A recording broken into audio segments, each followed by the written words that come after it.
7 ಸತಿ ಎಡಿ ಹೊಡೆದ್ರೆ ಹೇಳ್ದಂಗ ಜೋಳ ಆಗ್ತಿತ್ತು ಅಂತ ಕಲಬುರಗಿ, ರಾಯಚೂರು, ಯಾದಗಿರಿ ಈ 3 ಡಿಸ್ಟ್ರಿಕ್ಟ್ಸ್ ಗೆ ಎಲೇರಿ ಜೋಳ ಫೇಮಸ್ ಇತ್ತು. ಇರೋದೇ ಜೋಳಕ್ಕೆ ಫೇಮಸ್. ಗುಲ್ಬರ್ಗ ಯಾವ ರೀತಿ ತೊಗರಿ ಫೇಮಸ್ 5,000 ಇಂದ 6,000 ತನಕ ಮಾರ್ಕೆಟ್ ಅಲ್ಲಿ ಫಸ್ಟ್ ನಮ್ ಜೋಳ ಖಾಲಿ ಆಗುತ್ತೆ. ಭಾರಿ ದಪ್ಪ ಅದಾವ ಸರ್ ಅದು ಬೀಜ. ಹಲೋ ಸ್ನೇಹಿತರೆ, ಸ್ವಾಗತ ಸಹಲ್ ಕೃಷಿಗೆ. ನಾನು ನಿಮ್ಮ ಅಗ್ರಿಕಲ್ಚರ್ ಇಂಜಿನಿಯರ್ ರಾಘು ಮಾತಾಡೋದು. ಸ್ನೇಹಿತರೆ, ಇವತ್ತು ನಾನು ಯಾದಗಿರಿ ಜಿಲ್ಲೆಯ ಗುರುಮಿಟ್ಕಲ್ ತಾಲೂಕು ಒಳಗೆ ಎಲೇರಿ ಊರಾಗಿದ್ದೀನಿ. ಆ್ಯಕ್ಚುಲಿ ಇಲ್ಲಿ ಎಲೇರಿ ಅಂತ ಒಂದು ಜೋಳ ಭಾಳ ಫೇಮಸ್ ಐತ್ರಿ. ಆ್ಯಕ್ಚುಲಿ ನಮ್ಮ ಜೊತೆ ರೈತರು ಇದ್ದಾರೆ, ಎಲೇರಿ ಊರದವ್ರು ರೈತರು ಇದ್ದಾರೆ. ಅವ್ರ ಥರನೇ ಕೇಳ ಎಷ್ಟು ವರ್ಷದಿಂದ ಯಾವ ಥರ ಬೆಳೆಸ್ತಾ ಇದ್ರಿ, ಇದಕ್ಕೆ ಏನಾದ್ರೆ ನ್ಯೂಟ್ರಿಷನ್ ವ್ಯಾಲ್ಯೂ ಅದಾವ ಅಥವಾ ನಮ್ಮ ನಾರ್ಮಲ್ ಏನು ಜೋಳ ಅದ ಅದಕ್ಕೆ ಮತ್ತು ಇದಕ್ಕೇನು ಡಿಫ್ರೆನ್ಸ್ ಅದ ಅಂತ ಹೇಳಿ ನಮ್ಮ ರೈತರು ಕೂಡ ಕೇಳೋಣ. ಸೊ ಎಲ್ಲರದ್ದು ಫಸ್ಟ್ ಪರಿಚಯ ಮಾಡೋಣ. ಸರ್ ನಮಸ್ಕಾರ ರೀ. ನಮಸ್ಕಾರ ಸರ್. ನಿಮ್ಮದು ಹೆಸರು, ಯಾವ ಊರು, ಸ್ವಲ್ಪ ಹೇಳಿ ಸರ್ ಬರೋಬ್ಬರು. ಹೆಸರು ಶಂಕರಪ್ಪ ಅಂತೇಳಿ. ಎಲೇರಿ ನಮ್ಮದು. Okay sir. ನಿಮ್ದು ಹೆಸರು ಸರ್? ನಮಸ್ತೆ, ಸಂಪತ್ ಸರ್. ಸಂಪತ್ ರೀ. ಸರ್ ನಿಮ್ಮ ಹೆಸರು? ನನ್ನ ಹೆಸರು ವಿಶ್ವಶಂಕರ್ ರೀ, ಎಲೇರಿ ಗ್ರಾಮ. ಎಲೇರಿ ಗ್ರಾಮ. ಸರ್ ನಮ್ಮ ಹೆಸರು ಶರಣಗೌಡ ಅಂತೇಳಿ. ಬೇಸಿಕ್ಲಿ ಇಲ್ಲೇ 20 ವರ್ಷದಿಂದ ಒಕ್ಕಲ್ತನ ಮಾಡ್ತಾ ಇದ್ದೀನಿ. Okay sir. ಮುಂಚೆ ಬೆಂಗಳೂರಲ್ಲಿ ಇದ್ದೆ. ಬಂದ ತಕ್ಷಣ 20 ವರ್ಷದಿಂದ ಇದೇ ಬೇಸಾಯ ಮಾಡ್ಕೊಂಡು ಬಂದಿದ್ದೀನಿ ಸರ್. ಹೆಂಕಪ್ಪ ರೀ. ನೀವು ಎಷ್ಟು ವರ್ಷ ಮಾಡತ್ತೀರಿ ಸರ್? 10 ವರ್ಷ ಆಯ್ತು. 10 ವರ್ಷ. ಸರ್ ನಿಮ್ಮ ಹೆಸರು ರೀ? ನನ್ನ ಹೆಸರು ವೆಂಕಟೇಶ್ ಅಂತೇಳಿ. ವೆಂಕಟೇಶ್ ಸರ್. ಸರ್, ಈಗ ಇದು ಎಲೇರಿ ಏನು ಜೋಳ ಅದ ರೀ, ನಮ್ಮ ನಾರ್ಮಲ್ ಜೋಳಕ್ಕೆ ಇದಕ್ಕೇನು ಡಿಫ್ರೆನ್ಸ್ ಅದ ಸರ್? ಈಗ ಫಸ್ಟ್ ಅಂದ್ರೆ ನಮ್ ಜೋಳ ನೋಡ್ತಿರ್ಬೋದು ನೀವು, ತೆನೆ ಎಲ್ಲ ನೋಡಿದ್ರೆ ಹೌದು ಸರ್. ನಮ್ಮ ಕಾಳು ಬೆಂಡೆ ಬೀಜದಷ್ಟು ದೊಡ್ಡದು ಬರುತ್ತೆ. ಅಂದ್ರೆ ದಪ್ಪ ಕಾಳು ದಪ್ಪ ಕಾಳು ಬರುತ್ತೆ. ಬೆಂಡೆ ಬೀಜ ಎಷ್ಟು ದಪ್ಪ ಇರುತ್ತಲ್ಲ ಆ ತರ ದಪ್ಪ ಕಾಳು ಬರುತ್ತೆ. ಓಕೆ. ಆಮೇಲೆ ವೈಟ್ ಕಲರ್ ಜಾಸ್ತಿ ಬರುತ್ತೆ. ಮಾಲ್ದಂಡಿ ಕಂಪೇರ್ ಮಾಡಿದ್ರೆ ವೈಟ್ ಕಲರ್ ಜಾಸ್ತಿ ಬರುತ್ತೆ. ಇವೆರಡ್ರಿ. ಆಮೇಲೆ ಮೂರನೇದು, ಇದರಲ್ಲಿ ರೊಟ್ಟಿ ಮಾಡಿದಾಗ ರೊಟ್ಟಿ ಸಾಫ್ಟ್ ಆಗುತ್ತಾ, ಟೇಸ್ಟ್ ಚೆನ್ನಾಗಿ ಬರುತ್ತೆ. ಮೇನ್ ನಮ್ದು ಎದಕ್ಕೆ ಇಷ್ಟಪಟ್ಟು ತಗೊಂತಾರಂದ್ರೆ ರೊಟ್ಟಿ ಟೇಸ್ಟ್ ಚೆನ್ನಾಗಿ ಬರುತ್ತೆ. Okay sir. ಓಕೆ. ಅದು ಅಂದ್ರೆ. ಆಮೇಲೆ ಇದು ಕಂಪ್ಲೀಟ್ ಏನದ ರೀ, ನಮ್ಮ ದೇಸಿ ವೆರೈಟಿ. ಇದನ್ನ ಹೆಂಗಂದ್ರೆ ನಾವು ಈ ವರ್ಷ ಬೆಳೆದಿದ್ದನ್ನ ಸೀಡ್ಸ್ನ ಪ್ರಿಸರ್ವ್ ಮಾಡಿ ಇಡ್ತೀವಿ, ಮುಂದಿನ ವರ್ಷ ಇದೇ ಸೀಡ್ಸ್ನ ಮತ್ತೆ ಹಾಕ್ತಿವಿ. ಅಂದ್ರೆ ಇದು ಮಾರ್ಕೆಟ್ ಸೀಡ್ ಸಿಗಲ್ಲ? ಮಾರ್ಕೆಟ್ ಅಲ್ಲಿ ಸೀಡ್ ಸಿಗಲ್ಲ. ನಾರ್ಮಲ್ ನಾವು ಹೆಂಗ್ ತೊಗರಿ ಹಂಗ್ ತಗೋತೀವಿ ಅದಕ್ಕೆ ಸಿಗಲ್ರಿ? ಆ ತರ ಸಿಗಲ್ರಿ. ಇದು ನಮ್ಮ ತಾತನ ಕಾಲದಿಂದನೂ ಇದೇ ಸೀಡ್ಸ್ ಬಂದವ್ರಿ. ಅದೇ ಕಂಟಿನ್ಯೂ ಮಾಡ್ತಾರೆ? ಅದೇ ಕಂಟಿನ್ಯೂ ಮಾಡಕತ್ತೀವಿ. ಓಕೆ. ಇದು ಬಂದು ದೇಸಿ ಸೀಡ್ಸ್ ರೀ, ನಮ್ಮ ಲೋಕಲ್ ಸೀಡ್ಸ್ ಒಂದು. ಆಮೇಲೆ ಜೋಳದನ್ನ ಧರ್ಮದ ಬೆಳೆ ಅಂತ ಕರಿತೀವಿ. Okay sir. ಅಂದ್ರೆ ಈಗ ಉಳಿದಿರೋ ಧರ್ಮದ ಬೆಳೆ ಎರಡೇ ರೀ, ಒಂದು ಸನ್ಫ್ಲವರ್, ಒಂದು ಜೋಳ. ಅಂದ್ರೆ ಇವೆರಡಕ್ಕ ಏನು ಫರ್ಟಿಲೈಸರ್ಸ್ ಅಷ್ಟು ಜಾಸ್ತಿ ಯೂಸ್ ಮಾಡಲ್ಲ. ಹಂಗಾಗಿ ಆಮೇಲೆ ಈ ಜನ ಈಗ ರೀಸೆಂಟ್ ಟೈಮ್ಸ್ ಅಲ್ಲಿ ಮಿಲೆಟ್ಸ್ ಜಾಸ್ತಿ ತಿನ್ಬೇಕಂತ ಎಲ್ಲರ ತಲೆಗೂ ಬಂದದ. ಹೌದು ಸರ್. ಆಮೇಲೆ ಜೋಳನು ಮಿಲ್ಲೆಟ್, ಆಮೇಲೆ ಇದರಲ್ಲಿ ಗ್ಲೂಟನ್ ಇರಲ್ಲ. ಹಂಗಾಗಿ ಎಲ್ಲರೂ ಈಗ ನೀವು ಬೇರೆ ಮಿಲೆಟ್ಸ್, ಸಾಮೆ, ನವಣೆ, ಊದ್ಲ, ಇವನ್ನ ನೀವು ದಿನನಿತ್ಯ ತಿನ್ನಕ್ ಆಗಲ್ಲ. ಯಾವಾಗ ಮೋಟಿವೇಶನ್ ಬಂದಾಗ 1 ತಿಂಗಳು ತಿಂತೀರಿ ಸಾಕಪ್ಪ ಅಂತ ಬಿಟ್ಬಿಡ್ತೀರಿ. ಬಟ್ ಅದೇ ಜೋಳನ ನೀವು ದಿನನಿತ್ಯ ತಿನ್ಬೋದು, ವಾರದಲ್ಲಿ 4 ದಿವಸ ಆದ್ರೂ ತಗೋಬಹುದು. ಹೌದು ಸರ್. ಈಗ ನಾರ್ಮಲಿ ನಾವು ಉಳುಮೆ ಬಿತ್ತಕ್ಕೆ ಮುಂಚೆ ಉಳುಮೆ ಆಗ್ತದ್ರಿ. ಇದು ಯಾವ ತರ ಉಳುಮೆ ಮಾಡ್ಬೇಕು ಸರ್? ಮಾಗಿ ಅಂದ್ರೆ ನೇಗಿಲು ಸರ್. ಹೌದು ಸರ್. ಎರಡು ನೇಗಿಲು ಅಂತ ಬರುತ್ತೆ ನಮ್ಮ, ಅಥವಾ ಪಲ್ಟಿ ನೇಗಿಲು ಅಂತ ಹೇಳ್ತೀವಿ. ಕರೆಕ್ಟ್. ಪಲ್ಟಿ ನೇಗಿಲು ಹಾಕಿದ ತಕ್ಷಣ ಬೇಸಿಗೆಲ್ಲ 2-3 ತಿಂಗಳು ಬಿಟ್ಬಿಡ್ತೀವಿ ಸರ್. ಬೇಸಿಗೆಯಲ್ಲಿ ಬಿಸಿಲು ಸುಡ್ಬೇಕಂತ ಹೇಳ್ತಾರೆ ಸರ್. ಹೌದು. ಬಿಸಿಲು ಸುಟ್ಟಷ್ಟು ಮಣ್ಣು ಹದ ಬರ್ತದೆ. ಹದ ಬಂದಷ್ಟು ಮುಂದೆ ನಾವು ಒಕ್ಕಲ್ತನಕ್ಕೆ ಈಸಿ ಆಗ್ತದೆ, ಜೋಳ ಚೆನ್ನಾಗಿ ಇಳುವರಿ ಬರ್ತದೆ ಅಂತ ಹೇಳ್ತಾರೆ. ಹೌದು. ನೇಗಿಲು ಹೊಡೆದ ತಕ್ಷಣ ತದನಂತರದಲ್ಲಿ ಮಳೆ ಬಂದ ತಕ್ಷಣ ಟಿಲ್ಲರ್ ಹಾಕ್ತಿವಿ ಸರ್. 2 ಸಲ ಟಿಲ್ಲರ್ ಹಾಕ್ತಿವಿ.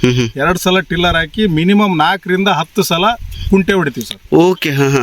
ಟ್ರ್ಯಾಕ್ಟರ್ದಾಗಿರ್ಬೋದು, ಎತ್ತಿಂದಾಗಿರ್ಬೋದು, ಮಿನಿಮಮ್ 4 ರಿಂದ 10 ಸಲ ನಾವು ಕುಂಟೆನ ಹೊಡಿತೀವಿ. ಆಮೇಲೆ ಮಣ್ಣು ಹದ ಆಗಿದ ತಕ್ಷಣ ಬಿತ್ತೋ ಟೈಮಲ್ಲಿ ಇನ್ನೊಂದ್ಸತಿ ಕುಂಟೆ ಹೊಡೆದು ಬಿತ್ತಣಿಕೆ ಮಾಡ್ತೇವೆ ಸರ್. Okay sir. ಬಿತ್ತಣಿಕೆ ಮಾಡಿದ್ಮೇಲೆ ಮತ್ತೆ ಒಂದ್ಸತಿ ಕುಂಟೆ ಹೊಡಿತೀವಿ. ಎತ್ತಿನ ಕುಂಟೆನೆ ಹೊಡಿತೀವಿ ಸರ್. ಟ್ರ್ಯಾಕ್ಟರ್ ಕುಂಟೆಗೆ ಎತ್ತಿನ ಕುಂಟೆಗೆ ಡಿಫರೆನ್ಸ್ ಇದೆ ಸರ್. ಎತ್ತಿನ ಸಾಲು ಮುಚ್ಚೋದಕ್ಕೆ, ಮೇಲೆ ಸಾಲು ಮುಚ್ಚೋದಕ್ಕೆ ಎತ್ತಿನ ಕುಂಟೆ ಹೊಡಿತೀವಿ. ಅದ ಎತ್ತಿನ ಕುಂಟೆ ಯಾಕೆ ಹೊಡಿತೀವಿ ಅಂದ್ರೆ ಮೊಳಕೆ ಚೆನ್ನಾಗಿ ಬರ್ತದೆ ಅಂತ ಹೇಳಿ ನಮ್ಮ ಒಂದು ನಂಬಿಕೆ ಸರ್. ಮುಂಚೆ ಮಾಡ್ಕೊಂಡ್ ಬಂದಿದ್ದಾರೆ ಇರೋರು, ನಾವು ಅದನ್ನೇ ಕಂಟಿನ್ಯೂ ಮಾಡ್ಕೊಂಡು ಹೊಂಟಿವಿ ಸರ್. ಇದು ಜೋಳಕ್ಕೆ ಹಾಕಿಂತ ಮುಂಚೆ ಬೇರೆ ಏನಾರ ಬೆಳೆ ಇತ್ತದೊಳಗೆ? ಜೋಳ ಬಿತ್ತೋದಕ್ಕಿಂತ ಮುಂಚೆ ಇರೋದಿಲ್ಲ ಸರ್. ವರ್ಷಕ್ಕೆ ನಾವು ಒಂದೇ ಬೆಳೆ ಮಾಡ್ತೀವಿ ಸರ್. ಒಂದೇ ಬೆಳೆ. ವರ್ಷ ತೊಗರಿ ಹಾಕಿದ್ರೆ ಮತ್ತೊಂದು ವರ್ಷ ಜೋಳ ಬಿತ್ತೀವಿ. ವರ್ಷದಲ್ಲಿ ಒಂದೇ ಬೆಳೆ ತೆಗೆಯೋದು. Okay sir. ಸರ್, ಇದು ಯಾವ ತಿಂಗಳಾಗ ಬಿತ್ತೀರಿ ಸರ್? ಆಕ್ಚುಲಿ ಅಕ್ಟೋಬರ್ ತಿಂಗಳಲ್ಲಿ ಬಿತ್ತೀವಿ ಸರ್. ಅಕ್ಟೋಬರ್ ತಿಂಗಳಾಗ ಸರ್.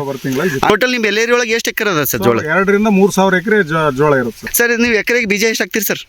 ಎಕರೆಗೆ ನೋಡ್ರಿ 2 kg ಹಾಕ್ತಿವಿ. 2 kg ಏನು ಸರ್? ಓಕೆ. 2.5 kg ಬೀಜ ಹಾಕ್ತಿವಿ ಸರ್. ಇದಕ್ಕೆ ಬಿತ್ತನೆ ಮಾಡ್ಬೇಕಂದ್ರೆ ಸ್ಪೇಸಿಂಗ್ ಏನು ಇಡ್ಬೇಕು ಸರ್? ಸಾಲಿನ ಸಾಲ ಆ ಥರ ಸ್ಪೇಸಿಂಗ್ ಇಡಬೇಕು? ಸಾಲಿಂದ 12 ಇಂಚು ಸಾಲಿನ ಸಾಲ ರೀ. ಗಿಡ ಏನಾರ ಸ್ಪೇಸಿಂಗ್ ಏನಾರ ಅದ ಸರ್? ಗಿಡಕ್ಕೆ ಮಿನಿಮಮ್ 1 ಫೀಟು 1/2 ಫೀಟು ಹಾಂ ಹಾಂ ಹಾಂ ಹೆಚ್ಚು ಕಡಿಮೆ ಆಗ್ತದೆ. ಅಂದರೆ ಸೀಡ್ರಿಲ್ ನಾರ್ಮಲಿ ಅಡ್ಜಸ್ಟ್ ಓಕೆ ಸರ್ ಆ ಥರ 7 ನಂಬರು 8 ನಂಬರು ನಂಬರ್ ಪ್ರಕಾರ ಇಡ್ತೀವಿ ನಾವು. ನಂಬರ್ ಪ್ರಕಾರ ಇಡ್ತೀರಿ ಸರ್ ಅದಕ್ಕೆ ಓಕೆ. ಆಮೇಲೆ ಡೆಪ್ತ್ ಎಷ್ಟು ಅಡ್ಜಸ್ಟ್ ಮಾಡ್ಬೋದು ಸರ್? 4 ಇಂಚ್. ಯಾಕಂದ್ರೆ ನಮ್ಮ ರೈತರು ಬೆಳೆಸ್ಬೇಕಂದ್ರೆ ಗೊತ್ತಾಗಬೇಕಲ್ಲ ಸರ್. ಲೂಸ್ ಮಣ್ಣು 2 ಇಂಚ್ ಬಿಟ್ಟು ಕೆಳಗಡೆ ಒಂದು 3 ಇಂಚ್ 3 ಇಂಚ್ 5 ಇಂಚಿಗೆ ಬೀಳುತ್ತೆ ಸರ್. ಓಕೆ. ಕೆಳಗಡೆ ಲೂಸ್ ಮಣ್ಣು ಇರುತ್ತಲ್ಲ 2 ಇಂಚ್, ಒಳಗಡೆ ಒಂದು 3 inch. 3 inch sir okay sir. ಈಗ ಬಿತ್ತಿ ಮಾಡಿದ ತಕ್ಷಣ ಸರ್ ಇದಕ್ಕೆ ಏನಾದರೂ ಮೊಳಕೆ ಬಂದಾಗ ಏನಾದ್ರು ಗೊಬ್ಬರ ಅಂತದ್ದು ಏನಾದ್ರು ಕೊಡ್ತೀವಿ ಸರ್? ಫಸ್ಟ್ ಏನೂ ಕೊಡೋದಿಲ್ಲ ಸರ್. ಯಾವುದೇ ರೀತಿ ಗೊಬ್ಬರ ಇಲ್ಲ. ಎಂಡೆ ಗೊಬ್ಬರ ಅಂತೇಳಿ ನಾವು ಮನೇಲಿ ಹಸು ತಿಪ್ಪೆ ಗೊಬ್ಬರ. ತಿಪ್ಪೆ ಗೊಬ್ಬರ ಕೊಡ್ತೀವಿ ಸರ್. ಕೊಟ್ಟಿದ್ ಬಿಟ್ರೆ ಬೇರೆ ಯಾವುದೇ ರೀತಿ ಗೊಬ್ಬರ ನಾವು ಕೊಡೋದಿಲ್ಲ ಸರ್. ಇಂಥವು ಕೆಮಿಕಲ್ ಬರ್ತಾವ DAP ಯಾವುದು ಕೊಡೋದಿಲ್ಲ. ಕೊಡೋರು ಎಕರೆಗೆ 2 ಎಕರೆಗೆ 1 ಚೀಲ ಕೊಡ್ತಾರೆ ಸರ್. ಕೊಡೋರು ಈಚೆ ಕೊಡ್ತಾ ಇದಾರೆ. ಯಾಕಂದ್ರೆ ಇದು ತಿಪ್ಪೆ ಗೊಬ್ಬರ ಸಿಗ್ಲಾರ್ದಂಗ ಆಗಿದೆ ಸರ್. ತಿಪ್ಪೆ ಗೊಬ್ಬರ ಸಿಕ್ಕಿದ್ರೆ ನಾವು ಅದನ್ನು ಬಳಸಲ್ಲ. Okay sir. ಬಟ್ ಅದು ಯಾವುದೇ ಒಂದು ಕಾಳನ್ನು ಬೀಳಲ್ಲ ಸರ್ ಗಿಡಕ್ಕೆ. 2 ಎಕರೆಗೆ 1 ಚೀಲ ಕೊಡ್ತಾರೆ. ಕೊಡೋರು ಕೊಡ್ತಾರೆ. ಕೊಡದೇ ಫಲವತ್ತತೆ ಭೂಮಿ ಇದ್ದವ್ರು ಯಾರು ಕೊಡಲ್ಲ. Okay sir okay. ಫಲವತ್ತತೆ ಭೂಮಿ ಇದೆ ಅವ್ರು ಯಾರು ಕೊಡಲ್ಲ. ತಿಪ್ಪೆ ಗೊಬ್ಬರ ಇರೋರು ಯಾರು ಬಳಸಲ್ಲ. ತಿಪ್ಪೆ ಗೊಬ್ಬರ ಇಲ್ಲದೆ ಇರೋರು 2 ಎಕರೆಗೆ 1 ಚೀಲ ಬಳಸ್ತಾರೆ. 1 ಚೀಲ ಬೆಳೆಸೋರು ಸರ್ ಓಕೆ ಸರ್. ಇದಕ್ಕೆ ಏನಾದರೂ ಹುಲ್ಲಿಂದ ಔಷಧಿ ಹುಲ್ಲು ಬಂದಾಗ ಏನಾದ್ರು ಔಷಧಿ ಹೊಡಿತಾರೆ ಸದಿ ತೆಗಿಸಿ ಸರ್? ಬರೋಣ ಸರ್. ಹೇಳಿದ್ರಲ್ಲ ಸರ್, ಈಗ ಮುಂಚೆ ನಮ್ಮ ಹಿರಿಯವರು 7 ಸತಿ ಎಡಿ ಹೊಡಿತಿದ್ರು. 7 ಸತಿ ಎಡಿ ಹೊಡೆದ್ರೆ ಹೇಳ್ದಂಗ ಜೋಳ ಆಗ್ತಿತ್ತು ಅಂತ ಹೇಳ್ತಿದ್ರು. ಹೌದೌದು. ಅಂದ್ರೆ ನಾವ್ ಎಷ್ಟು ಕಟ್ಕೊಳ್ತೀವಿ, ಎಕರೆಗೆ ಒಂದು 10 ಚೀಲ ಜೋಳ ಕಟ್ಕೊಂತೀವಿ ಅಂದ್ರೆ 12 ಚೀಲ ಬೆಳಿತಿತ್ತಂತ ಸರ್. ಓಕೆ. ಅದು ಯಾವ್ದ್ರಿಂದ ಅಂದ್ರೆ ಎಡಿ ಜಾಸ್ತಿ ಹೊಡೆಯೋದ್ರಿ. ಎಡಿ ಜಾಸ್ತಿ ಹೊಡ್ತಾರ. Okay sir. ಇತ್ತೀಚೆಗೆ ಅದು ಪ್ರಾಬ್ಲಮ್ ಯಾವ ರೀತಿ ಆಗ್ತಿದೆ ಅಂದ್ರೆ ಎತ್ತುಗಳು ಬಳಕೆ ಮಾಡೋರು ರೈತರು ಕಡಿಮೆ ಆಗ್ತಿದ್ರು. ಹಿಂಗಾಗಿ ಎಡೆ 2 ರಿಂದ 3 ಸತಿ ಎಡಿ ಹೊಡಿತೀವಿ ಸರ್. ಮೊದಲು 7 ಸತಿ ಎಡಿ ಹೊಡಿತಿದ್ವಿ, ಈಗ 2 ರಿಂದ 3 ಸತಿ ಎಡಿ ಹೊಡಿತಾ ಇದೀವಿ. ಓಕೆ ಆ ಥರ ಸರ್. Okay sir. ಇದಕ್ಕೆ ಏನಾದ್ರು ರೋಗ ಏನೋ ಬರ್ತದೆ ಸರ್? ರೋಗ ಏನಿಲ್ರಿ. ರೋಗ ಏನ್ ಬರಂಗಿಲ್ರಿ. ರೋಗ ಏನ್ ಬರಲ್ರಿ. ರೋಗ ಏನ್ ಬರ್ತಂದ್ರೆ ಬಿತ್ತಿದ್ದು 1 ತಿಂಗಳ 2 ತಿಂಗಳದ ಸುಳೆಗಂತ ಎಳೆಯೋದು ಒಂದು ಹುಳ ಇರ್ತದೆ. ಮೊದಲು ಬರ್ತಿಲ್ರಿ, ಇದ್ದಿಲ್ರಿ ಅದು. ಈಗ ಚೀಚಕ್ ಬರಾಕತ್ತದ್ರಿ. ಆದ್ರ ಈಗ ಹೊಡ್ಲೆ ಅದ್ ಏನ್ ಮಾಡಿಲ್ರಿ. ಬಂದಂತಂದ್ರ ಅದು ಅಷ್ಟೇ ಆದವ್ರಿ. ಹೊಡೆದವ್ರನ್ನ ಅಷ್ಟೇ ಆದ ಹೊಡ್ಲಾರ್ದ ಅದು ಏನೇನು ಒಟ್ಟು ಸುಳಿ ಕಡಿಯದ್ರಿ ಒಳಗ ಬೆಳವಣಿಗೆ ಮಾಡ್ಲಾರ್ದಂಗ. ಅದು ಮೊದಲೇನಿದ್ದಿಲ್ರಿ. ಈಗ ಒಂದ್ 2-3 ವರ್ಷ ಆಯ್ತ್ರಿ ಅದು ಆಗಾಕತ್ತದ್ರಿ. ಆಗಾಕತ್ತೇನ್ ಸರ್? ಅಂದ್ರೆ ಅದು ಕಂಟ್ರೋಲ್ ಯಾವ ಥರ ಮಾಡ್ತೀರಿ ಸರ್ ನೀವೇನು? ಹಿಂಗೆ ಅದು ಹಂಗೆ ರೀ. ತಿನಿ ಬಿಡತ್ತಾನ ಹಂಗೆ ಹುಳ ಆಗ್ತದ್ರಿ. ತಿನಿ ಹಂಗೆ ಬಿಟ್ಟು ಹಂಗೆ ಆಗ್ಯದ್ರಿ. ಹೌದೇನ್ ಸರ್? ಹೊಡಿಯೋರು ಹೊಡೆದ್ರಿ, ಹೊಡೆದವ್ರನ್ನ ಅಷ್ಟೇ ಆಗ್ಯದ್ರಿ, ಹೊಡ್ಲಾರ್ದನ್ನ ಅಷ್ಟೇ ಆಗ್ಯದ್ರಿ. ಏನೇನು ಪೂರಾ ಇದಾಗಿಲ್ರಿ.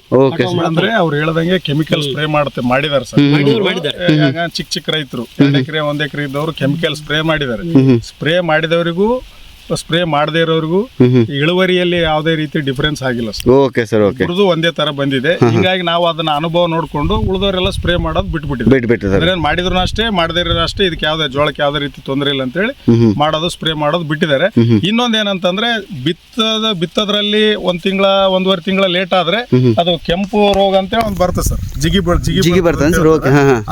ಅದನ್ನು ಆ ಜಿಗಿ ರೋಗ ಬಿದ್ದರೂ ನಮ್ಗೆ ಯಾವ್ದೇ ಇಳುವರಿಯಲ್ಲಿ ತೊಂದರೆ ಆಗಿಲ್ಲ ಸರ್. ಎರಡು ಸುಳಿ ಜಿಗಿ ರೋಗ. ಆ ಜಿಗಿ ರೋಗ ಬಂದ್ರೆ ಏನಾರ ಔಷಧಿ ಹೊಡಿತೀರಿ ಸರ್? ಅದು ಔಷಧಿ ಹೊಡಿಬೇಕಂತೇಳಿ ನಮಗೆ ಮಾಹಿತಿನೇ ಇಲ್ಲ. ಹೊಡಿಬೇಕು, ಇದಕ್ಕೆ ಏನ್ ಮಾಡ್ಬೇಕಂತ ಮಾಹಿತಿ ಕಂಪ್ಲೀಟ್ಲಿ ಆರ್ಗಾನಿಕ್ ಅಂತ ತಿಳ್ಕೊಳ್ಳಿ ಸರ್. ಕಂಪ್ಲೀಟ್ಲಿ ನೀವು ಬಿಕಾಸ್ ನೀವು ಹೋಗಿ ಎಲ್ಲಿ ಚೆಕ್ ಮಾಡಿಸಿದ್ರು ಕಂಪ್ಲೀಟ್ಲಿ ಆರ್ಗಾನಿಕ್ ಸಿಗುತ್ತೆ. ಚೆಕ್ ಮಾಡಬಹುದು ಸರ್. ಹೋಗಿ ಚೆಕ್ ಮಾಡಿದ್ರು ನಿಮ್ಗೆ ಅದ್ರ ಬಗ್ಗೆ ಮಾಹಿತಿ ಸಿಗ್ತದೆ. Completely organic. Okay sir. ತಿಂಗಳ ಬೆಳೆ ಸರ್ ಆಕ್ಚುಲಿ ಇದು 4 ತಿಂಗಳದ ಬೆಳೆ. 4 ತಿಂಗಳ ಬೆಳೆ. ನಾರ್ಮಲಿ ಯಾವ ತಿಂಗಳಾಗ ಬೆಳೆದ್ರೆ ಬೆಸ್ಟ್ ಸರ್? ಸೂಟೇಬಲ್ ನಮ್ಮ ರೈತರು ಬೆಳೆಸ್ಬೇಕಂದ್ರೆ ಇಳುವರಿ ಹೆಚ್ಚಿಗೆ ಬರ್ಬೇಕಂದ್ರೆ ನಮ್ದು ಯೂಶುವಲಿ ಟೈಮಿಂಗ್ ರೀ ಅಕ್ಟೋಬರ್ 13 ನಂತರ 1 ವಾರದಲ್ಲಿ ಈಗೇನು 2,000-3,000 ಎಕರೆ ಅಂತ ಅದು ಒಂದು 2 ವಾರದಲ್ಲೇ ಆಲ್ಮೋಸ್ಟ್ ಎಲ್ಲ ನಮ್ಮ ಎಲೇರಿ ಜೋಳನ ಬಿತ್ತಿ ಬಿಡ್ತಾರೆ. ಬಿತ್ತಿ ಶಿವರಾತ್ರಿ ಟೈಮ್ ಅಲ್ಲಿ ಬಿತ್ತಿ ಶಿವರಾತ್ರಿ ಇಂದ ಸ್ಟಾರ್ಟ್ ಆಗತ್ತ ರಾಶಿ ಸ್ಟಾರ್ಟ್ ಆಗತ್ತ. ಈ ವರ್ಷ ಸ್ವಲ್ಪ ಲೇಟ್ ಆಗುತ್ತೆ ಸರ್. ಎಕರೆಗೆ ಎಷ್ಟು ಇಳುವರಿ ಬರ್ತದೆ ಸರ್? ಎಕರೆಗೆ ನೋಡ್ರಿ ಅಂದಾಜು 8 ರಿಂದ 10 ಕ್ವಿಂಟಲ್ ಬರುತ್ತೆ. ಎವರೇಜ್. ಕೆಲವೊಬ್ರಿಗೆ ಜಾಸ್ತಿನೂ ಬರುತ್ತೆ. ಜಾಸ್ತಿ ಎಷ್ಟು ಬರ್ಬೋದು ಸರ್? ಜಾಸ್ತಿ 15 ತನಕ ಬರ್ತದೆ. ನಮ್ಮ ಮಣ್ಣಿಂದು ಇನ್ನೊಂದು ವಿಶೇಷತೆ ಏನಂದ್ರೆ ಮಳೆ ಕಡಿಮೆ ಇದ್ರೆ ನಮ್ಗೆ ಇಳುವರಿ ಜಾಸ್ತಿ ಆಗುತ್ತೆ. ಓಹೋ, ಅದೇನ್ ಸರ್? 2023ರಲ್ಲಿ ಎಲ್ಲಾ ಕಡೆ ಬರಗಾಲ ಅಂತಾನೆ ಆಗಿತ್ರಿ.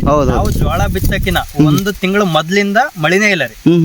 ಜೋಳ ಅಕ್ಟೋಬರ್ ಏನ್ ಬಿತ್ತೀವಿ ಅದ್ರ 1 ತಿಂಗಳಿಂದ ಮಳಿನೇ ಇಲ್ಲ. ಬಿತ್ತಿದ ಮೇಲೂ ಮಳಿ ಇಲ್ಲ. ರಾಶಿ ಆಗೋವರೆಗೂ ಮಳಿನೇ ಬಂದಿಲ್ಲ. ಆ ಟೈಮಲ್ಲಿ ನಮ್ದು ರೈತರದ್ದು ಏನದ ಇಳುವರಿ ಜಾಸ್ತಿ ಆಗಿದೆ. ಓಹೋ, ಹಂಗಾಗಿ ಸರ್ ಈಗ ನೋಡ್ತಿರ್ಬೋದು ಸರ್. ಬಿತ್ತಿದ ಮೇಲೆ ಒಂದೇ ಒಂದು ಮಳೆ ಬಂದಿಲ್ಲ. ಆದ್ರೂ ಬೆಳೆ ರೀತಿ ಇದೆ. ಚೆನ್ನಾಗಿ ಕಾಣತ್ತದ ಬೆಳಗ್ಗೆ ತೆನ್ನಿಗಳು ಎಲ್ಲ ಚೆನ್ನಾಗಿ ಕಂಡ. ಮಳೆ ಬಂದಿಲ್ಲ ಸರ್. ಅಂದ್ರೆ ಇದು ಕಂಪ್ಲೀಟ್ ಮಂಜಿಗೆ ಬೆಳೀತದ್ರಿ. Okay sir. ಒಂದೇನಂದ್ರೆ ಇದು ಭೂಮಿ ಮತ್ತೆ ವಾತಾವರಣ ನಮ್ಗೆ ಎದಕ್ ಸಿಗಬೇಕು ಅಂದ್ರೆ ನಮ್ಮ ಭೂಮಿ ನಮ್ಮ ವಾತಾವರಣ ಅವೆರಡು ಸೇರ್ಕೊಂಡು ನಮ್ಗೆ ಈ ತರ ಇಳುವರಿ ಕೊಡುತ್ತೆ. Okay sir. ಆಮೇಲೆ ಇದು ಕಂಪ್ಲೀಟ್ ಜವಾರಿ ಇದೇ ಇರೋದ್ರಿ. ಆಮೇಲೆ ಆಲ್ರೆಡಿ ನಿಮ್ಗೆ ಹೇಳ್ದಂಗ ರೊಟ್ಟಿ ಚೆನ್ನಾಗಿ ಬರುತ್ತೆ. ಹಂಗಾಗಿ ನೀವು ಮಾರ್ಕೆಟಿನ ಬಗ್ಗೆ ಆಲ್ರೆಡಿ ಹೇಳ್ದಂಗೆ ನಮ್ಮ ಜೋಳಕ್ಕೆ ಹೋಲ್ಸೇಲ್ ಪ್ರೈಸ್ ಮುಂಚೆ ಏನಿತ್ರಿ ಕಲಬುರ್ಗಿ, ರಾಯಚೂರು, ಯಾದಗಿರಿ ಈ 3 ಡಿಸ್ಟ್ರಿಕ್ಟ್ಸ್ಗೆ ಎಲೇರಿ ಜೋಳ ಫೇಮಸ್ ಇತ್ತು. ಹೌದು ಸರ್. ಈಗ ಒಂದ್ 2-3 ವರ್ಷದಿಂದ ನಿಮ್ಮಂತ ಯೂಟ್ಯೂಬರ್ಸ್ ನಮ್ಮ ಫಾರ್ಮರ್ಸ್ ಎಲ್ಲ ಇಂಟರ್ವ್ಯೂ ಮಾಡಿ ಈಗ ಥ್ರೂಔಟ್ ಕರ್ನಾಟಕ ಅಲ್ರಿ ಕಂಪ್ಲೀಟ್ ಸೌತ್ ಇಂಡಿಯಾಗೆ ಜೋಳನ ಫೇಮಸ್ ಮಾಡಿರಿ. ಹೌದು ಸರ್. ಆಮೇಲೆ ಅದರಿಂದ ಈಗ ನಂದೇ ಎಕ್ಸಾಂಪಲ್ ತಗೋರಿ, ಕಳೆದ 3 ವರ್ಷದಿಂದ ನಾನು ಬೆಳೆದಿರೋದನ್ನ ಡೈರೆಕ್ಟ್ ಕಸ್ಟಮರ್ಗೆ ಕೊಡ್ತಿದ್ದೀನಿ. ಓಕೆ, ನೀವೇ ಸೇಲ್ ಮಾಡ್ತಾ ಇದ್ದೀರಾ ಸರ್? ಡೈರೆಕ್ಟ್ ಆಗಿ ಸೇಲ್ ಅಂದ್ರೆ ಮಿಡಲ್ ಪರ್ಸನ್ ಯಾರು ಇಲ್ರಿ? ಮಿಡಲ್ ಪರ್ಸನ್ ಯಾರು ಇಲ್ಲ. ಓಕೆ. ನಿಮ್ಗೆ ಲಾಸ್ಟ್ ಇಯರ್ ಎಕ್ಸಾಂಪಲ್ ಕೊಡ್ಬೇಕಂದ್ರೆ ಕರ್ನಾಟಕದಲ್ಲಿ 15 ಡಿಸ್ಟ್ರಿಕ್ಟ್ಸ್ ಕಳ್ಸಿನ್ರಿ. ಬಹಳಷ್ಟು ಜನ ಏನ್ ಹೇಳ್ತಾರ್ರಿ, ಎಲೇರಿ ಜೋಳ ಅನ್ಕೊಂಡ್ ಆಲ್ರೆಡಿ ಹೇಳ್ದಂಗೆ ಎಲೇರಿ ಜೋಳ ಅಂತ ಹೇಳ್ತಾರ್ರಿ. ಈಗ ನಮ್ಮ ಹತ್ರ ಹೋಲ್ಸೇಲ್ ಅವ್ರು ತಗೊಂಡ್ ಹೋಗೋದು ಎಕ್ಸಾಂಪಲ್ ಹೋದ ವರ್ಷ 5,000 ತಗೊಂಡೋದ್ರು ಅಂತ ಇಟ್ಕೋರಿ, ಅವರು ಕಸ್ಟಮರ್ಸ್ 4,500 ಕೊಡ್ತಾರೆ. ಹೆಂಗ ಪಾಸಿಬಲ್ ಆಗಲ್ಲ ಸರ್. ನಮ್ಮ ಹತ್ರ 5,000 ರೂಪಾಯಿಗೆ ತಗೊಂಡು ಬೇರೆ ಜೋಳ 4,000 ತಗೊಂಡು 2 ಮಿಕ್ಸ್ ಮಾಡಿ ಕೊಡ್ತಾರೆ. ಅದಕ್ಕೆ ನಾನು ಎಲ್ಲರಿಗೂ ಏನ್ ಹೇಳೋದು, ಈಗ ನಮ್ಮ ಎಲೇರಿ ಗ್ರಾಮದ ರೈತರು ಏನ್ ಬೆಳಿತಾರಲ್ರಿ ಒಂದು 20% ಡೈರೆಕ್ಟ್ ಮನಿಗ್ ಬಂದೇ ತಗೊಂಡ್ ಹೋಗ್ತಾರೆ. ಎಲ್ಲ ಪ್ರತಿ ರೈತರು ಯಾಕಂದ್ರೆ ಬೀಗರು ಎಲ್ಲಾ ಕಡೆಯಿಂದ ಬಂದು ಒಂದು 20-25% ವರೆಗೂ ತಗೊಂಡ್ ಹೋಗ್ತಾರೆ. Okay sir. ಬಟ್ ನಾನ್ ಎಲ್ಲರಿಗೂ ಏನ್ ಕೇಳೋದಂದ್ರೆ, ನೀವೇ ಡೈರೆಕ್ಟ್ ರೈತರಿಂದ ತಗೊಂಡ್ರೆ ಫಸ್ಟ್ ರೈತರಿಗೆ ಬೆಲೆ ಸಿಗುತ್ತೆ. ಹೌದು ಸರ್. ಎರಡನೇದು, ನಿಮಗ ನಾವೇನ್ ಆರ್ಗ್ಯಾನಿಕ್ ಬೆಳೆದು ಕೊಡ್ತೀವಿ, ಅದು ನಿಮ್ಗ ಅಮೃತ ಇದ್ದಂಗೆ. ಬೆಂಗಳೂರು ಡಿಸ್ಟಿಕ್ ಅಲ್ಲಿ ಭಾಗವಹಿಸಿದ್ದೆ. ಅವರು ರೈತರು ನಮ್ದು ಎಲೇರಿ ಅಂದ ತಕ್ಷಣ ನಮ್ಮ ಪರಿಚಯ ಶಾಣಗೌಡ ಎಲೇರಿ ಅಂದ ತಕ್ಷಣ, ಸರ್ ನಿಮ್ಮೂರಲ್ಲಿ ಏನೋ ಜೋಳ ಫೇಮಸ್ ಅಂತಲ್ಲ ಸರ್, ನಮ್ಮೂರಲ್ಲಿ ಬಂದು ನಮ್ಮೂರಲ್ಲಿ ಸಿಗ್ತಾ ಇದೆ ನಿಮ್ ಜೋಳ, ನಿಮ್ಮೂರಲ್ಲಿ ಜೋಳ ಬೆಳಿತಾರೆ ಅಂತ ಕೇಳಿದ್ರು. ಸರ್ ನಮ್ಮೂರು ಇರೋದೇ ಜೋಳಕ್ಕೆ ಫೇಮಸ್. ಗುಲ್ಬರ್ಗ ಯಾವ ರೀತಿ ತೊಗರಿ ಫೇಮಸ್ ಇದೆ ಆ ರೀತಿ ನಮ್ ಜೋಳಕ್ಕೆ ನಮ್ಮ ಎಲೇರಿ ಫೇಮಸ್ ಇದೆ ಸರ್. ಹೌದು ಸರ್, ನಮ್ಮಲ್ಲಿ 6,000 ರಿಂದ 7,000 ವರೆಗೂ ನಿಮ್ ಜೋಳ ಮಾರಾಟ ಆಗ್ತದೆ. ಈ ಸತಿ ನೀವೇನಾದ್ರು ಬೆಳೆದ್ರೆ ನಮ್ಗೆ ಡೈರೆಕ್ಟ್ ಆಗಿ ಕಳ್ಸ್ಕೊಡಿ ಸರ್, ನಾವೆಲ್ಲ ರೈತರು ನಾವು ಅದನ್ನ ಯೂಸ್ ಮಾಡ್ತೀವಿ ಅಂತ ಹೇಳಿದ್ರು ಸರ್. ಈ ವರ್ಷ ನಾವೇನ್ ಮಾಡಿವ್ರಿ, ಈ ತರ ವಿಡಿಯೋಸ್ ನೋಡಿನೇ ಫೋನ್ ಮಾಡಿದ್ರು. ರಾಣೆಬೆನ್ನೂರು, ಗದಗ, ಆಮೇಲೆ ಬೀದರ್, ಕಲಬುರ್ಗಿ ಎಲ್ಲಾ ಕಡೆಗೂ ನಮ್ ಬೀಜನ್ ಕಳಿಸ್ಕೊಟ್ಟಿವ್ರಿ. ಒಟ್ಟು ಕಲ್ದೇನೆ ಮತ್ತೆ ಸಪರೇಟ್ ಬಿತ್ತನೆಗೂ ಕಳಿಸ್ಕೊಟ್ಟಿವಿ. ಬಟ್ ನಮ್ಮಷ್ಟು ಇಳುವರಿ ಬರ್ದೇ ಇರಬಹುದು. ಈಗ ನಿಮ್ಗೆ ಎಕ್ಸಾಂಪಲ್ ರಾಣೆಬೆನ್ನೂರು ರೈತರದು ಬರ್ದೇ ಹೇಳ್ತೇನೆ. ಅವರು ಒಂದು ಪ್ಲಾಟ್ ಅಲ್ಲಿ ಮಾಲ್ದಂಡಿ ಹಾಕಿದ್ದಾರೆ, M35 ಅಂತ ಬರುತ್ತೆ, ಅದನ್ನ ಹಾಕಿದ್ದಾರೆ. ಒಂದು ಪ್ಲಾಟ್ ಅಲ್ಲಿ ನಮ್ದು ಹಾಕಿದ್ದಾರೆ. ಮಾಲ್ದಂಡಿಕ್ಕಿಂತ ನಮ್ದು ಚೆನ್ನಾಗಿ ಬಂದದ್ರಿ. ಸೈಜ್ನು ದೊಡ್ಡದದ, ವೈಟ್ ಕಲರ್ ಅದ, ಇಳುವರಿ ಜಾಸ್ತಿ ಅದ. ನಮ್ಮ ಎಲೇರಿ ಜೋಳದಷ್ಟು ರುಚಿ ಬರ್ದೇ ಇರಬಹುದು, ಬಟ್ ಅವ್ರು ಮುಂಚೆ ಯಾವ ಬೀಜ ಹಾಕ್ತಿದ್ರಲ್ಲ ಆ ಬೀಜದ್ಕಿಂತ ಜಾಸ್ತಿ ಇಳುವರಿ ಬರಕತ್ತದ. ಆ ಬೀಜದ್ಕಿಂತ ಕಾಳ ದಮ್ಮಾದ್ರಿ, ಕಾಳ ದಮ್ಮಾದ್ರೆ ಆಟೋಮೆಟಿಕ್ ಪ್ರೈಸ್ ಇನ್ಕ್ರೀಸ್ ಆಗ್ಬಿಡುತ್ತೆ. ಹಾಗಾಗಿ ನಾನ್ ರೈತರಿಗೆ ಇನ್ನೊಂದೇನ್ ಕೇಳ್ತೀನಿ, ನೀವು ಟ್ರೈ ಮಾಡಂಗಿದ್ರೆ ಮಾಡ್ರಿ. ನಮ್ಮಷ್ಟು ಕ್ವಾಲಿಟಿ ಬರ್ದೇ ಇರಬಹುದು, ಬಟ್ ನೀವೇನ್ ಈಗ ಮಾಲ್ದಂಡಿ ಆಯ್ತು ಇಲ್ಲ ನಿಮ್ ಟ್ರೆಡಿಷನಲ್ ಏನ್ ಬೀಜಗಳು ಹಾಕೋಕತ್ತಿರಲ್ಲ ಅದ್ರ ಬದಲು ಇದನ್ನ ಜಸ್ಟ್ ಫಸ್ಟ್ ಇಯರ್ 1 ಎಕರೆ ಹಾಕ್ರಿ. ನಾ ಪ್ರತಿ ರೈತರಿಗೆ ಹೇಳೋದೇ 1 ಎಕರೆ ಹಾಕಿ ನೋಡ್ರಿ. ಯಾಕಂದ್ರೆ ಒಂದೊಂದು ಭೂಮಿಗೆ ಸೂಟ್ ಆಗತ್ರಿ, ಒಂದೊಂದು ಭೂಮಿಗೆ ಸೂಟ್ ಆಗಲ್ಲ. ಬಟ್ ನಾವೇನ್ ರೀಸೆಂಟ್ ಆಗಿ ಕೊಟ್ಟಿದೀವಲ್ಲ, ಎಲ್ಲರ ಜೊತೆ ರೆಗ್ಯುಲರ್ ಫಾಲೋ ಅಪ್ ಇದೀವಿ. ಪ್ರತಿಯೊಬ್ಬರದು ಬೆಳೆ ಬಹಳ ಚೆನ್ನಾಗಿ ಬಂದದ. ರಾಣೆಬೆನ್ನೂರು ಆಮೇಲೆ ಬಿಜಾಪುರ ಅವ್ರದ್ದು ಕಟ್ಟಿಂಗ್ ಆಗ್ಯದ. ಗದಗ, ಬೀದರ್, ಗುಲ್ಬರ್ಗದು ನಮ್ ಜೊತೆಗೆ ಅವ್ರು ಸ್ವಲ್ಪ ಬಿತ್ತಾರೆ. ಅವ್ರ ದಿನ ಅಂದ್ರೆ ಇನ್ನ ತುಂಬಾ ಕತ್ತಿದ್ರಿ, ಅಂದಾಜ್ ಮ್ಯಾಗ ಹೇಳ್ರಿ, ನನಗೆ ಎಕ್ಸಾಕ್ಟ್ ಬೇಕಿಲ್ಲ, ಅಂದಾಜ್ ಮ್ಯಾಗ ಹೇಳ್ರಿ ಅಂತಂದ್ರೆ ಅವ್ರಿಲ್ಲರಿ ಮಾಲ್ದಂಡಿ M35 ಕಿಂತ ನಿಮ್ದು ಚೆನ್ನಾಗದ ಅಂತ ಹೇಳಿದ್ದಾರೆ. Okay sir. ಓಕೆ ಸರ್, ಇದು on on average market price ಎಷ್ಟಿರ್ತದೆ ಸರ್ ನೀವು ಏನು ಸೇಲ್ ಮಾಡ್ತಿರಲ್ಲ? ಈಗ 5 to 6 ಇರ್ತದೆ ಸರ್. 5,000 ರಿಂದ 6,000 ತನಕ ಪ್ರತಿ ಕ್ವಿಂಟಲಿಗೆ. ಪ್ರತಿ ಕ್ವಿಂಟಲ್ ನಾರ್ಮಲ್ ವರ್ಷ ಸ್ವಲ್ಪ ಹೆಚ್ಚು ಕಡಿಮೆ ಆಗತ್ರಿ. ಬಟ್ ಏನಂದ್ರೆ ಲೋಕಲ್ ಮಾರ್ಕೆಟ್ ಆಗ ಏನ್ ಜೋಳದ ರೇಟ್ ಇರುತ್ತಲ್ರಿ, ನೀವು ದಾವಣಗೆರೆ ತಗೋರಿ, ಬಿಜಾಪುರ ತಗೋರಿ, ಹುಬ್ಳಿ ತಗೋರಿ, ಎಲ್ಲಾ ಮಾರ್ಕೆಟ್ ರೇಟ್ ಕಿಂತ ನಮ್ಮ ಜೋಳಕ್ಕೆ 500 ರಿಂದ 1,000 ರೂಪಾಯಿ ಪ್ರತಿ ಕ್ವಿಂಟಲಿಗೆ ಹೋಲ್ಸೇಲ್ ಪ್ರೈಸ್ ಹೇಳಕತ್ತಿ. ಹೋಲ್ಸೇಲ್ ಪ್ರೈಸ್ ಅಷ್ಟು ನಮ್ಗ ಜಾಸ್ತಿ ಸಿಗತ್ರಿ. 500 ರೂಪಾಯಿ ಅಂತ ನಮ್ಗೆ ಸಿಕ್ಕೇ ಸಿಗುತ್ತೆ. ಆಮೇಲೆ ಇನ್ನೊಂದು, ಮಾರ್ಕೆಟ್ ಅಲ್ಲಿ ಫಸ್ಟ್ ನಮ್ ಜೋಳ ಖಾಲಿ ಆಗತ್ತೆ. Okay sir. ಓಕೆ. ಅಂದ್ರೆ ಅಷ್ಟು ಜನ ಇಷ್ಟಪಟ್ಟು ತಗೊಂತಾರೆ. ನಮ್ ಜೋಳ ತಗೊಂಡ ಮೇಲೆ ಬೇರೆ ಜೋಳ ಕೈ ಹಾಕಿ ಇದು ಇದ್ದಿಲ್ಲ ಸಿಕ್ಕಿಲ್ಲ ಅಂದ್ರೆ ನೆಕ್ಸ್ಟ್ ಇದಾಗುತ್ತೆ. ಇನ್ನೊಂದ್ ಸರ್, ನಮ್ಮ ಗುಲ್ಬರ್ಗ ಭಾಗದವರು ನಮ್ಮ ಸೀತಾಪುರ ಆಗಿರ್ಬೋದು, ಸೇಡಂ ಆಗಿರ್ಬೋದು ಜೋಳನೇ ಬೆಳಿತಾರೆ ಸರ್. ಮಾಲ್ದಂಡಿನೇ ಬೆಳಿತಾರೆ. ಬಟ್ ಅವ್ರು ಬೆಳೆದು ಮಾರಾಟ ಮಾಡಿ ಎಲೇರಿ ಜೋಳನ ಅವರೇ ಊಟ ಮಾಡ್ತಾರೆ. ಓಕೆ, ಖರೀದಿ ಮಾಡ್ತಾರೆ. Exactly sir, exactly sir. ಇದಕ್ಕೆ ನಾರ್ಮಲಿ ನಮ್ಮ ರೈತರು ಮಾಡ್ಕೋಬೇಕಂತ ಇದಕ್ಕೆ ಖರ್ಚು ಎಷ್ಟು ಬರ್ತದೆ ಸರ್ ಎಕರೆಗೆ? ನಿಮ್ಗೆ ಇಲ್ಲಿ ನಾರ್ಮಲಿ ಎಷ್ಟು ಬರ್ತದೆ ರೀ? ಎಲ್ಲ ಉಳುಮೆ ಆಗಲಿ, ಬೀಜದಾಗಲಿ, ಎಲ್ಲ A to Z from land preparation ಹಿಡಿದು ಅಪ್ ಟು ಹಾರ್ವೆಸ್ಟ್ ಖರ್ಚು ಎಷ್ಟು ಬರ್ತದೆ ಎಕರೆಗೆ ಆನ್ ಆನ್ ಎವರೇಜ್? ಎಕರೆಗೆ ಸರ್ ಎರಡರಿಂದ 2,500 ಬರ್ತದೆ ಸರ್. ಅಷ್ಟೇ ಬರ್ತದ್ರಿ ಎಕರೆಗೆ 2,000 ರಿಂದ 2,500. ಯಾಕಂದ್ರೆ ಬೀಜ ನಿಮ್ದೇ ಇರ್ತದ, ಏನು ಬಿತ್ತಿದ ಮೇಲೆ ಏನು ಕೆಲಸ ಇರಲ್ಲ. ರಾಶಿದ ಖರ್ಚು ಅದು ಏನೋ ಒಕ್ಕಲ್ತನ ಮಾಡಿದ್ದು ಯಾವ್ದಂದ್ರೆ ಟ್ರ್ಯಾಕ್ಟರ್ ಖರ್ಚು ಬಿಟ್ರೆ ಬೇರೆ ಯಾವ್ದು ಮತ್ತೇನ್ ಬರಲ್ಲ ಸರ್. Okay sir. ಸರ್ ಆದಾಯ ಎಷ್ಟು ಬರ್ಬೋದು ಸರ್ ಎಕರೆಗೆ? ನಾವು ಖಾಲಿ ಬೀಜ ಇದೆ ಹಾಕ್ದಾರ ನಮ್ಮ ರೈತರು ನಾರ್ಮಲ್ ತೆಗಿಲತ್ತಿರಲ್ಲ 10-15 ವರ್ಷದಿಂದ ಎಕರೆಗೆ ಒಂದು 20,000-25,000ವರೆಗೂ ಬರುತ್ತೆ. 4 ತಿಂಗಳಾಗ ಬಂದ್ಬಿಡ್ತದೆ. ಬರುತ್ತೆ. ಆಮೇಲೆ ಕೆಲಸ ಇಲ್ಲ, ಕೆಲಸ ಇಲ್ರಿ. ಇರ್ಲಾರ್ದಂತ ಬೆಳೆ.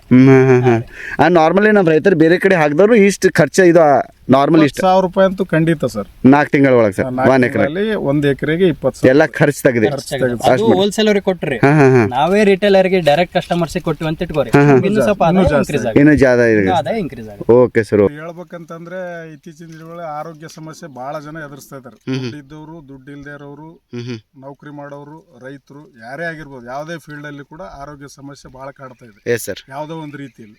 ಹೆಚ್ಚಿಂದ ಹೇಳ್ಬೇಕಂದ್ರೆ BP, ಶುಗರ್. ಹೌದು ಸರ್. ಈ ಅನ್ನ ಅಕ್ಕಿ ಬಳಸೋದ್ರಿಂದ ಅಥವಾ ಅನ್ನ ಊಟ ಮಾಡೋದ್ರಿಂದ ಹೆಚ್ಚಿನ ಏನು ರೋಗ ಬಾಧೆಗಳು ಜಾಸ್ತಿ ಇದಾವೆ. ನಮ್ಮ ಜೋಳ ಬಳಸಿ ನೋಡ್ರಿ, ರೊಟ್ಟಿ ಊಟ ಮಾಡ್ರಿ, ಸಾಧ್ಯವಾದಷ್ಟು ಬಿಸಿ ರೊಟ್ಟಿ ಅಂತ ಹೇಳ್ತೀವಿ. ಬಿಸಿ ರೊಟ್ಟಿ ಮಾಡಕ್ ಕೈಲಿಂದ ಬಡದು ಮಾಡಕ್ ಬರದೇ ಇದ್ರು ಚಿಂತೆ ಇಲ್ಲ. ಲಟ್ಟಣಿಕೆಯಿಂದ ರೊಟ್ಟಿ ಮಾಡಿ 2 ಒಪ್ಪತ್ತು ತಿನ್ನೋದ್ರಿಂದ ಅಥವಾ ಇದರಿಂದ ಮಾಡಿದ ನುಚ್ಚಾಗಿರ್ಬೋದು, ಇದರಿಂದ ಮಾಡಿ ಜೋಳದಿಂದ ಮಾಡಿರೋ ಉಪ್ಪಿಟ್ಟಾಗಿರ್ಬೋದು, ಜೋಳದಿಂದ ಮಾಡಿರೋ ಅಂಬ್ಲಿ ಆಗಿರ್ಬೋದು. ನಮ್ಮ ಭಾಷೆಯಲ್ಲಿ ಹೇಳ್ಬೇಕಂದ್ರೆ ಅಂಬ್ಲಿ ಅಂತ, ನಿಮ್ಮ ಭಾಷೆಯಲ್ಲಿ ಹೇಳ್ಬೇಕಂದ್ರೆ ಮಾಲ್ಟ್ ಅಂತ ಹೇಳ್ತಾರೆ. ರಾಗಿ ಮಾಲ್ಟ್ ಯಾವ ರೀತಿ ಇರುತ್ತೆ, ಜೋಳದ ಮಾಲ್ಟ್ ಬೇಸಿಗೆಯಲ್ಲಿ ಸವಿಯೋದ್ರಿಂದ ಆಗಿರ್ಬೋದು ಯಾವುದೇ ರೀತಿ ರೋಗ ರುಜಿನಗಳು ಬರುವುದಿಲ್ಲ. ದಯವಿಟ್ಟು ನಮ್ಮ ಎಲೇರಿ ಗ್ರಾಮದ ಪರವಾಗಿ ನನ್ನ ಪರವಾಗಿ ವಿನಂತಿ ಮಾಡಿಕೊಳ್ಳೋದೇನೆಂದ್ರೆ ಜಾಸ್ತಿ ಜೋಳ ಬಳಸ್ರಿ, ಜೋಳದಿಂದ ಯಾವುದೇ ರೋಗ ಇಲ್ಲ ಅಂತ ಹೇಳಕ್ ಇಷ್ಟಪಡ್ತೀನಿ. ಆಮೇಲೆ ರೈತರಿಂದನೇ ತಗೋರಿ. Okay sir. ಓಕೆ. ರೈತರಿಂದನೇ ತಗೊಂಡ್ರೆ ಏನಾಗುತ್ತೆ ನಿಮ್ಗೆ ಅಡಲ್ಟ್ರೇಟೆಡ್ ಫುಡ್ ಸಿಗಲ್ಲ. ಅಡಲ್ಟ್ರೇಟೆಡ್ ಫುಡ್ ಅಂದ್ರೆ ಮಿಕ್ಸ್ ಆಗಿರೋಂತ ಫುಡ್ ಸಿಗಲ್ಲ.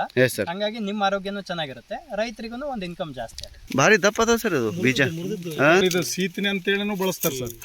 Okay sir. ಇದನ್ನ ಬಡ್ದು ತಿಂತಲ್ಲ, ಸೀತನೆ ಮಾಡಿ ಉರಿದ್ ಬಿಟ್ಟು ತಿಂತಾರೆ ಸರ್. Okay sir. ಓಕೆ. ಚಿಕ್ಕ ಮಕ್ಕಳಿಗೆ ತಿನ್ನೋದ್ರಿಂದ ಜಾಸ್ತಿ ಪೋಷಕಾಂಶಗಳು ಸಿಗ್ತದ. ಆಮೇಲೆ ಗಟ್ಟಿ ಮುಟ್ಟಾಕ್ತಾರ ಅಂತ ನಮ್ಮ ಹಿರಿಯರು ಹೇಳ್ತಿದ್ರು. ಹೌದೇ ಸರ್. ಓಕೆ. ಅದನ್ನ ಸೀತಿ ತಿನ್ನೋದ್ರಿಂದ ಮಕ್ಕಳು ಚಿಕ್ಕ ಮಕ್ಕಳು ಗಟ್ಟಿ ಆಗ್ತಾರ ಅಂತ ಹೇಳ್ತಿದ್ರು. ಓಕೆ. ಸರ್ ಯಾವುದೇ ನಾವು ಭತ್ತ ಬೆಳಿತೀವಲ್ಲ, ಆ ಹುಲ್ಲು ಹಾಕೋದ್ರಿಂದ ಬೇರೆ ಮೇವು ಹಾಕೋದ್ರಿಂದ ಅಷ್ಟು ಹಾಲು ಕೊಡಲ್ಲ ಸರ್ ಹಸುಗಳು. ಓಕೆ. ಈ ಜೋಳದ ಸೊಪ್ಪೆ ಅಂತ ಹೇಳ್ತೀವಿ, ಅಂತ ಹೇಳ್ತೀವಿ. ಈ ಜೋಳದ ಸೊಪ್ಪೆ ತಿನ್ನೋದ್ರಿಂದ ಹಾಲು ಹೆಚ್ಚಿಗೆ ಕೊಡ್ತದೆ ಸರ್. ಈ ತರ ಸರ್ ನೋಡ್ಬೋದ್ರಿ, ಬೆಂಡೆ ಬೀಜ ತರ ಅದಾವ್ರಿ. ಒಂದು ಬೆಂಡೆ ಬೀಜ ಹೆಂಗಿರುತ್ತಲ್ರಿ ಆ ತರ ಅದಾವ್ರಿ. ಆಮೇಲೆ ವೈಟ್ ಬ್ರೈಟ್ ಕಲರ್ ಬರುತ್ತೆ. ಫುಲ್ ವೈಟ್ ಅದ, ಫುಲ್ ವೈಟ್ ಕಲರ್ ಅದ ರೀ.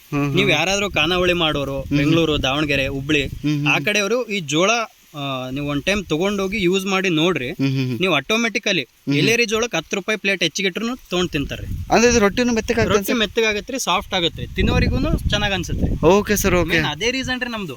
ಓವರ್ ಆಲ್ ಆಗಿ ಇದ್ರ ಬಗ್ಗೆ ಜೋಳದ ಬಗ್ಗೆ ಹೇಳ್ಬೇಕು ಅನ್ನೋದಕ್ಕಿಂತ ಬೇರೆ ಜೋಳನು ಬೇರೆ ಡಿಸ್ಟಿಕ್ ಅಲ್ಲೂ ಬೆಳಿತಾರೆ, ನಮ್ಮಲ್ಲಿ ಬೆಳಿತಾರೆ, ಬೇರೆ ರಾಜ್ಯದಲ್ಲೂ ಜೋಳ ಬೆಳಿತಿರ್ಬಹುದು. ಹೌದು ಸರ್. ಬಟ್ ನಮ್ಮ ಜೋಳ ಅವ್ರು ಅನುಭವಿಸಿದಾಗ್ಲೇ ಇದ್ರ ಡಿಫ್ರೆನ್ಸ್ ಗೊತ್ತಾಗ್ತದೆ ಹೊರತು ಬೇರೆ ಜೋಳ ನಮ್ ಜೋಳ ಯೂಸ್ ಮಾಡಿದಾಗ್ಲೇ ಇದ್ರ ಡಿಫ್ರೆನ್ಸ್ ಗೊತ್ತಾಗ್ತದೆ. ಬಟ್ ನಮ್ ಜೋಳ ತಗೊಂಡೋದಾಗನು ನಮ್ ಜೋಳದ ರುಚಿನೇ ಗೊತ್ತಾಗ್ತದೆ ಹೊರತು ಬೇರೆ ಜೋಳ ಉಂಡಾಗ ಅವರಿಗೆ ಇದ್ರ ಡಿಫ್ರೆನ್ಸ್ ಎರಡು ಗೊತ್ತಾಗ್ತೈತ್ರಿ. ಹೌದು ಸರ್. Thank you sir.